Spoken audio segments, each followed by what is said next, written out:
이 영상은 핑크마카롱님, 최정희님, 김용국님, 불꽃남자님, 블레스코리아님, 9102님, 이재우님, 이화자님, 올코그램에 관한 이야기님, 프리앤오오님, 따오기님, 김봉주님, 무선리님, 꽃나무님, 이건일님, 한인수님, 스마트제님, 바른매님, 아기곰프님, 좋은길님의 성원으로 제작되었습니다. 반갑습니다. 김용민입니다. 제가 오늘 들려드릴 이야기는 탁현민과 김제동에 관한 이야기입니다. 우리가 그 사람들 그냥 욕하고 말죠. 탁현민 욕하고 말고, 김제동 욕하고 말고, 김어준 욕하고 말고. 근데 제 생각은 다릅니다. 그냥 욕하고 넘어가면 안 되는 사람들이 바로 그 사람들입니다. 정치를 목격하고 감내하는 시민들은 기분 나쁜 대로 욕하고 푸념하고 끝낼 수 있죠. 하지만 정치를 이끌어가는 사람들은 사람들이 누군가를 욕할 때 그 사람들의 장점과 기능을 분석하고 우리는 어떤 저변이 부족하고 어떤 저변을 키워나가야 되는지 발전적으로 계획을 해야겠죠. 제가 아까 김어준이라든가 탁현민이라든가 김제동이라든가 이런 사람들을 그냥 욕하고 넘기면 안 된다고 말하는 이유가 바로 그겁니다. 그분들은 우리가 생각하는 것보다 훨씬 더 나쁜 사람들이니까. 제가 살면서 이런 이야기를 몇 번을 했는지를 모르겠습니다. 그래도 그동안에 제가 분노하는 사람들을 여기저기 이야기하는 동안에 외롭기만 했는데 그래도 이제는 많은 분들이 들어주시니까 하루하루 영상을 만들면서도 너무 기쁘고 감사드립니다. 그래서 오늘도 영상 하나 찍고 자겠습니다.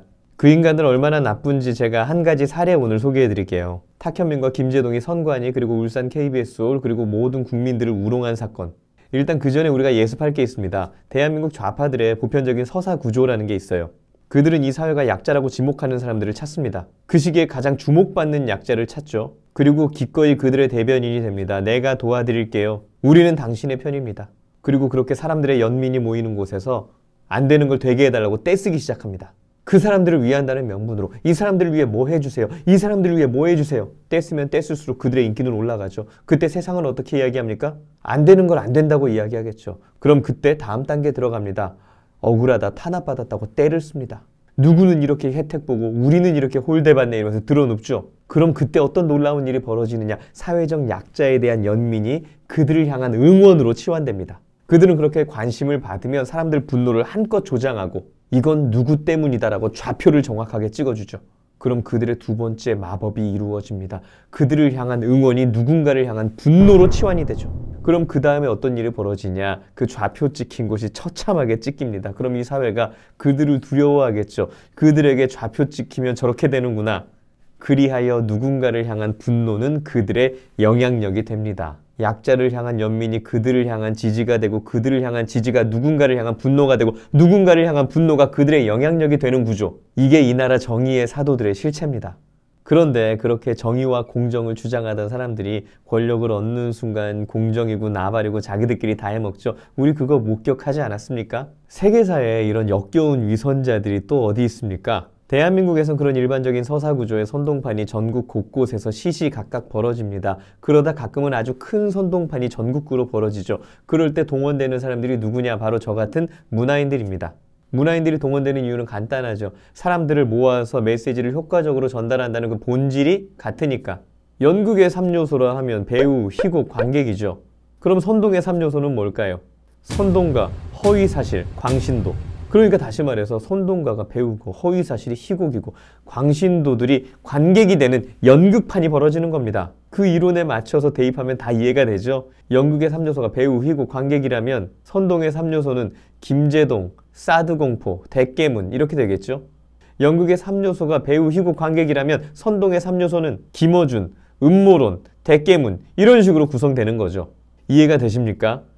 이 나라가 이렇게 돌아가면 되겠습니까? 그런 연극 아주 연출 잘 하시는 분이 탁현민이란 분인데요. 그분은 문화행사와 정치 집회의 차이를 잘 알죠. 둘 다 해봤으니까. 종이 한 장 차이라도 그것이 정치 집회가 아니라 문화행사가 되면 국민들에게 다가가는 친근감도 다르고 공공시설물을 이용할 때 더 관대하다는 걸 누구보다 잘 알고 있는 사람입니다.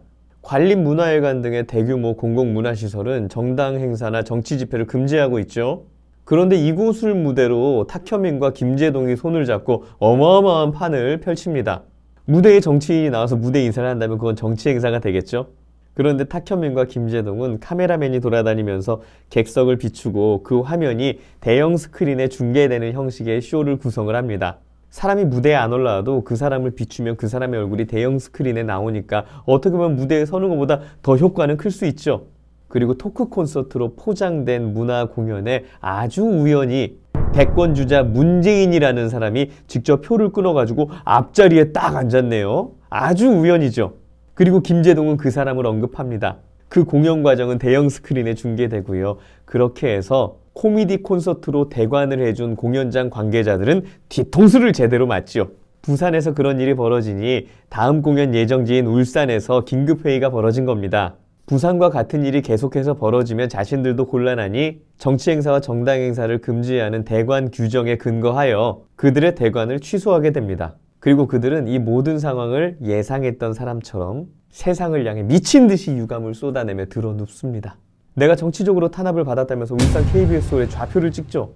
그리고 놀랍게도 그들은 그 피해자 코스프레로 남은 공연 일정 모두를 매진시킵니다.